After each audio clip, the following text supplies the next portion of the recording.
Rain pounded against the windshield of Emily's old sedan as she sat parked in the dimly lit alley behind her office building in downtown Seattle.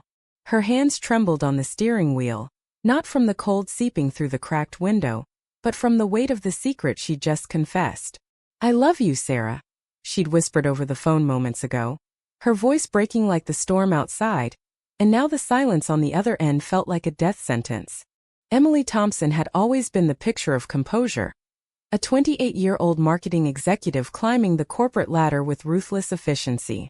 But beneath that polished exterior lay a storm of unspoken desires. Growing up in a conservative suburb of Tacoma, Washington, she'd learned early to bury her feelings deep. Her parents, devout Christians who ran a small family bakery, had drilled into her the importance of tradition, marriage to a good man, and grandchildren to carry on the family name. Any deviation was not just a sin, it was a betrayal of everything they stood for. That night, the confession had spilled out unbidden during a late-night call with Sarah Martinez, her best friend since college. Sarah, 27, with her fiery spirit and unyielding optimism, worked as a social worker in the same city, advocating for LGBTQ+ youth in foster care. They'd shared everything: late-night coffees, weekend hikes in the Olympic Mountains, even the pain of Emily's failed engagement to a man she never truly loved. But Emily had never admitted the truth, that her heart raced not for him but for Sarah. The phone buzzed, jolting Emily from her reverie. Sarah's text read, "We need to talk. Now. Meet me at the pier." Emily's stomach twisted. Was this the end of their friendship, or the beginning of something forbidden? She started the engine, wipers slashing through the downpour, and drove toward Elliott Bay, her mind racing with what-ifs. What if Sarah felt the same? What if she didn't? And worse, what if her family found out? Arriving at the pier, the wind whipped salt spray into her face as Emily spotted Sarah standing under a flickering street lamp, her coat pulled tight against the chill. Sarah's dark eyes, usually warm and inviting, now held a storm of their own. "Emily," she said, voice barely audible over the waves crashing below, "you can't just drop that on me like a bomb." Emily stepped closer, the space between them electric. "I couldn't hold it in anymore. Every time I see you it's like I'm alive in a way I've never been. But I know it's complicated. Your family, mine, they'd never understand." Sarah's family was no less rigid. Immigrants from Mexico who had built a life in Seattle's Latino community, they clung to Catholic values and the dream of their daughter marrying within the faith, producing a big, boisterous family. Sarah had dated men casually, but her heart had always pulled her toward women, a truth she'd confided only to a few trusted friends, never her parents. "Complicated?" Sarah echoed, her voice rising. "Emily, this could destroy us both. My job, helping kids who are kicked out for being who they are, I see the damage every day. And you? Your parents would disown you." The words hung heavy, but Emily reached out, her fingers brushing Sarah's. In that touch, years of suppressed longing ignited. Sarah didn't pull away. Instead, she leaned in, their lips meeting in a kiss that tasted of salt and desperation. It was soft at first, then urgent, as if the world might end if they stopped. When they parted, gasping, Sarah whispered, "I love you too. God help us." But joy was short-lived. As they walked back to their cars, hand in hand, a familiar voice shattered the moment. "Emily? Is that you?" It was her brother Mark, out for a late jog along the waterfront. His eyes widened at the sight of their intertwined fingers, then narrowed in confusion and dawning horror. "What the hell is going on?" Emily froze, her heart plummeting. Mark, the golden child, a police officer married with 2 kids, embodied everything her family valued. He'd always been protective, but now his face twisted with betrayal. "Sarah? You're together? Like that?" He spat the words, backing away as if they'd burned him. "Mark, please," Emily begged, stepping forward. "It's not what you think. Wait, it is, but let me explain." He shook his head, already pulling out his phone. "I have to tell Mom and Dad. This isn't right. You're throwing your life away." And with that, he turned and ran into the night, leaving Emily and Sarah in stunned silence. The next morning, Emily's phone exploded with calls. Her mother, tearful and hysterical. "How could you do this to us? After everything we've sacrificed?" Her father, cold and final. You're no longer welcome in this house until you fix this. The rejection hit like a physical blow, but it was only the beginning. At work, whispers started. Mark had confided in a mutual friend who worked in HR. Emily's boss called her in, citing personal distractions affecting her performance. Sarah faced her own fallout. Her parents, informed by a well-meaning aunt who'd overheard a conversation, confronted her at dinner. "Is this true, Mija?" her mother asked, clutching her rosary. "You're choosing this path? Over God, over family." Sarah's father slammed his fist on the table. "No daughter of mine will live in sin. Get out." Homeless and heartbroken, Sarah crashed on Emily's couch that night. They held each other, whispering promises amid the chaos. But doubt crept in. Was this love worth the price? Emily stared at the ceiling, wondering if she'd made the biggest mistake of her life. The tension built like a gathering storm, and they both knew the real battles were just starting. As days turned to weeks, the couple navigated a minefield of societal judgment. Friends divided into camps, some supportive, others distancing themselves with excuses. At a support group for LGBTQ+ adults, they met others with similar stories, but the shared pain only amplified their own. Emily's promotion at work slipped away, replaced by subtle discrimination.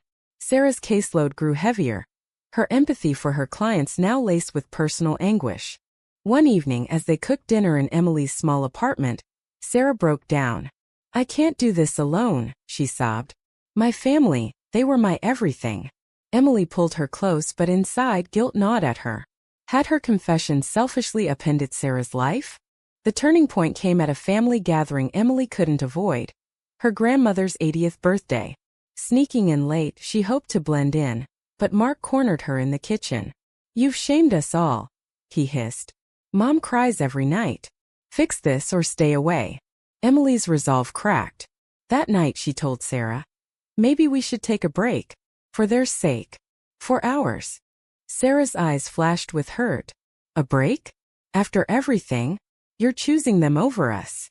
The argument escalated, words like daggers. Sarah stormed out, slamming the door, leaving Emily alone with her regrets. The days following the argument blurred into a haze of regret for Emily. She threw herself into work, staying late at the office to avoid the empty apartment that now echoed with Sarah's absence. Emails piled up, meetings dragged on, but nothing could drown out the voice in her head questioning every decision. Had she been too hasty in confessing? Too weak in standing firm? Sarah, meanwhile, found temporary refuge with a colleague from the social services agency, a straight woman named Lisa who offered her spare room without judgment. But sleep evaded her. Nights were spent scrolling through old photos of her and Emily, laughing at a Seahawks game, hiking Mount Rainier, sharing secrets under starry skies. Each image was a reminder of what they'd lost, and the anger simmered into something deeper: betrayal. A week later, Sarah decided to confront her family. Driving to her parents' modest home in South Seattle, her hands gripped the wheel so tightly her knuckles whitened. The neighborhood, with its colorful murals and taquerias, had always felt like home, but now it loomed like a judgment hall. Her mother opened the door, eyes red-rimmed, and pulled her into a hesitant hug. "We've been praying for you," she said softly. Inside, the living room smelled of fresh tortillas and incense from the family altar. Her father sat stiffly in his armchair, Bible open on his lap. "Sit down, Sarah," he commanded. She did, heart-pounding. "I love Emily," she stated simply. "This isn't a choice, it's who I am." The words unleashed a torrent. Her mother wept, pleading, "Think of your soul, Mija. The church says." Her father interrupted, voice booming. "The church? It's about family. What will the community say? You'll be alone, shunned." Sarah argued back, citing stories of acceptance in modern faith, but it fell on deaf ears. "If you continue this, don't come back," her father declared, standing abruptly. Tears streaming, Sarah left, the door closing behind her like a final verdict. In her car, she called Emily, but it went to voicemail. The isolation hit hard. Friends from her old life had ghosted her. Whispers at work suggested her personal issues might affect funding for her programs. Emily, too, faced mounting pressure. Her boss, a no-nonsense woman in her 50s, pulled her aside after a presentation. "Emily, your focus is off. Clients are noticing. Is everything okay at home? Emily forced a smile. Just family stuff. But inside she seethed. The family stuff was her identity. Now a liability in a corporate world that preached diversity but punished deviation in subtle ways. Desperate for clarity, Emily attended a therapy session, her first ever. The counselor, a kind-eyed man named Dr. Reyes, listened as she poured out her story. "You're grappling with internalized homophobia," he said gently. "Society's messages become our own voices." Emily nodded, but the insight only deepened her conflict. Was loving Sarah wrong, or was denying it the real sin? That evening, a knock at her door startled her. It was Mark, looking contrite. "I overreacted," he admitted, stepping inside. "But Mom and Dad are devastated. They think they've failed you." Emily's anger flared. "Failed me? By not accepting who I am." The conversation turned heated, Mark defending tradition, Emily pushing for understanding. "If you love me, support me," she pleaded. Mark left without resolution, but his visit planted seeds of doubt. What if she could have both love and family? The thought led to a reckless decision. She texted Sarah, "Let's meet. I miss you." They rendezvoused at a quiet cafe overlooking Puget Sound. Sarah arrived wary, her usual vibrancy dimmed. "What do you want, Emily?" Over coffee, Emily apologized. "I panicked. I don't want a break." Sarah's eyes softened, but caution remained. "We can't keep hurting each other like this. We need a plan." They brainstormed, coming out strategies, support networks, but reality intruded. Sarah revealed a job offer in Portland, a fresh start away from Seattle's judgments. "Maybe distance would help," she suggested. Emily felt a pang. Running away? That's not us. The discussion ended unresolved, but they parted with a tentative kiss, reigniting the spark.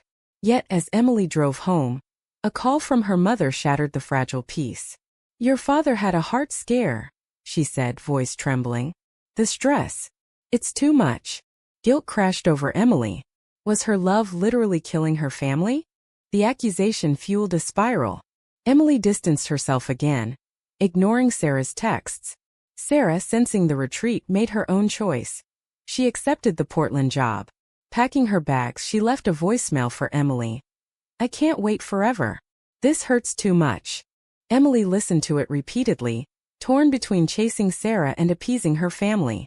A dinner with her parents loomed, a chance to mend fences, or break them forever. As she dressed, her reflection stared back, a woman divided. The drive to Tacoma felt eternal, each mile a step toward confrontation.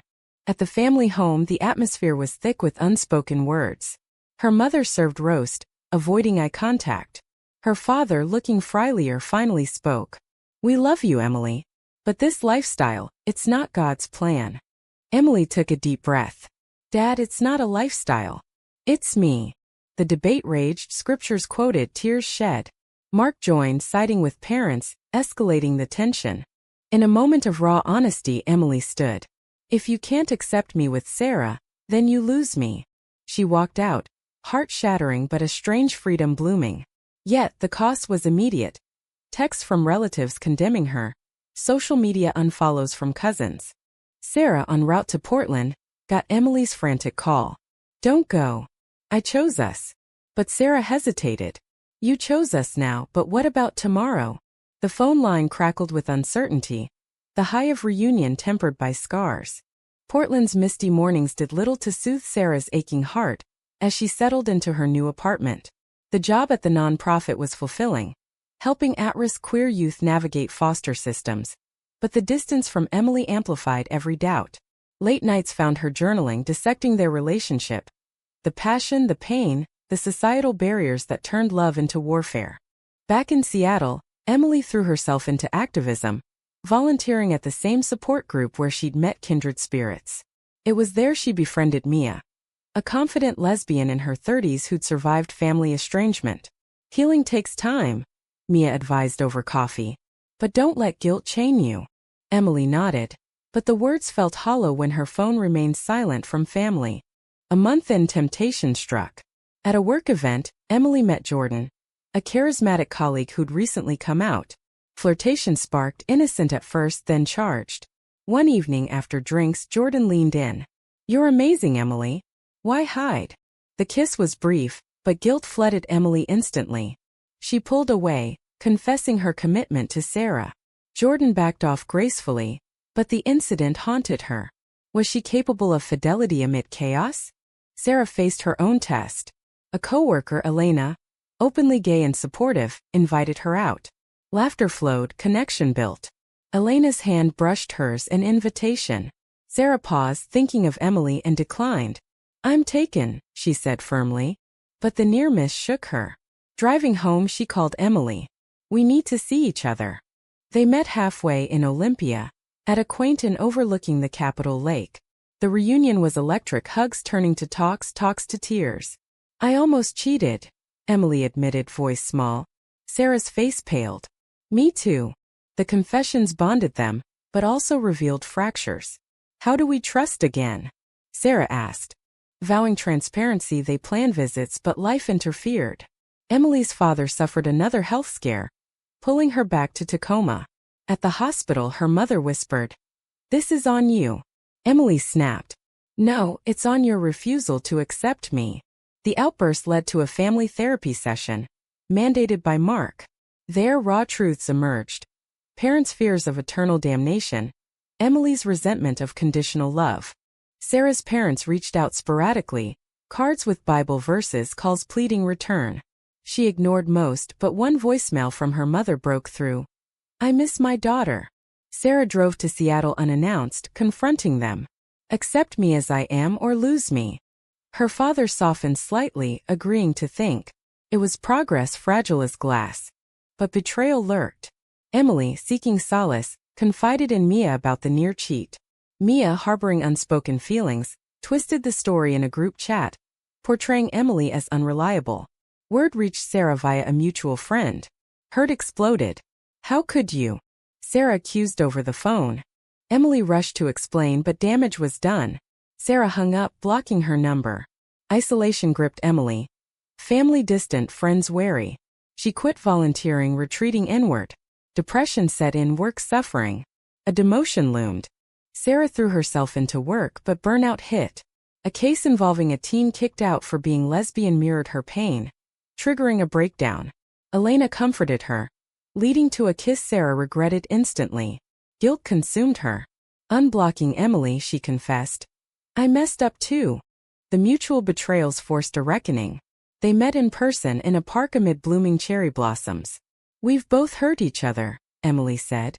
"But I still choose you." Sarah nodded. "Me too. But we need boundaries." They recommitted, attending couples therapy. Sessions unearthed deep-seated issues. Emily's fear of abandonment, Sarah's need for security. Progress was slow, punctuated by arguments over family involvement. Then a bombshell. Emily's mother called, inviting them both to dinner. "I want to try," she said. Skeptical, they went. The evening was tense. Awkward small talk, avoided topics. But her father asked genuine questions about Sarah's work. A crack in the armor. Sarah's family followed suit. A tentative lunch where her mother hugged Emily. Acceptance wasn't full, but it was a start. Yet society pushed back. At a pride event, they faced hecklers, reminders of broader prejudices. High on hope, they moved in together in Seattle, Sarah commuting from Portland until transferring back. But old wounds festered. An argument over wedding talks. Emily wanted one, Sarah feared family backlash. Escalated. "Maybe we're not ready," Sarah said, packing a bag. Emily watched her go, devastated. Was love enough, or were the costs too high? The separation this time felt different. Less explosive, more resigned. Emily wandered their shared apartment, touching Sarah's left-behind scarf, inhaling her scent.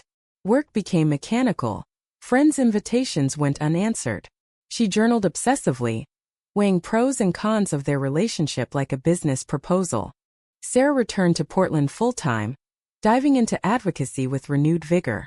She lobbied for better protections for queer youth, channeling pain into purpose. But evenings brought loneliness. A date with Elena tempted her, but she canceled, realizing it was rebound. Months passed. Emily's family thawed further. Her mother sent care packages, including a note, "Praying for your happiness." At a family barbecue, Mark apologized. I was wrong to judge. Emily forgave but mentioned Sarah. She's part of me. Mark nodded thoughtfully.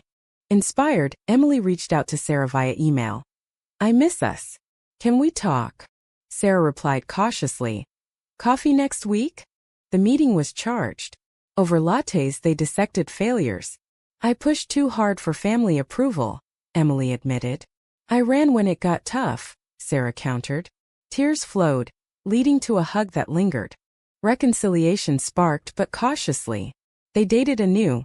Long-distance weekends, honest conversations. Therapy continued, building resilience. A crisis tested them. Sarah's agency faced funding cuts due to conservative backlash. Protests erupted. Sarah led one, facing arrest. Emily drove down, bailing her out. I'm here, she said, holding Sarah in the jail lobby. The event galvanized them. Sarah moved back to Seattle, they cohabited again. But societal pressures mounted. Emily's company hosted a diversity seminar. But behind scenes, promotions favored straight employees. Frustrated, Emily quit, starting a freelance consultancy focused on inclusive marketing. Sarah's work exposed her to more trauma, leading to nightmares. Emily supported her, but resentment built. Your job consumes you, Emily argued one night. Sarah retorted, it's my calling. Unlike your safe corporate world. The fight revealed imbalances. Sarah felt Emily didn't understand her cultural struggles. Emily felt Sarah minimized her family battles. They sought joint counseling, uncovering ethnic and class differences. Emily's white, middle-class upbringing versus Sarah's Latina, working-class roots. Progress came in fits. A vacation to Hawaii offered respite. Beach walks, honest talks. I want forever with you, Emily said under stars. Sarah smiled. Me too. Returning reality hit. Emily's father relapsed health-wise. Blaming stress, her mother urged. End this for his sake. Emily refused, but the guilt lingered. Sarah's aunt outed them to extended family, sparking backlash. Cousins shunned, invitations ceased. Sarah's resolve wavered. Is it worth it? In a pivotal moment, they attended a wedding of mutual friends, a same-sex couple. Seeing joy amid adversity inspired. We can have this, Emily whispered. But doubt persisted. Emily confided in Mark, who surprisingly supported. Follow your heart. Bolstered, she proposed a commitment ceremony. Sarah hesitated. With families against us? They invited both sides. Emily's parents attended awkwardly. Sarah's declined. The ceremony was intimate, vows exchanged tearfully. But absence stung. Post-ceremony, highs crashed. Sarah's mother called, disowning her.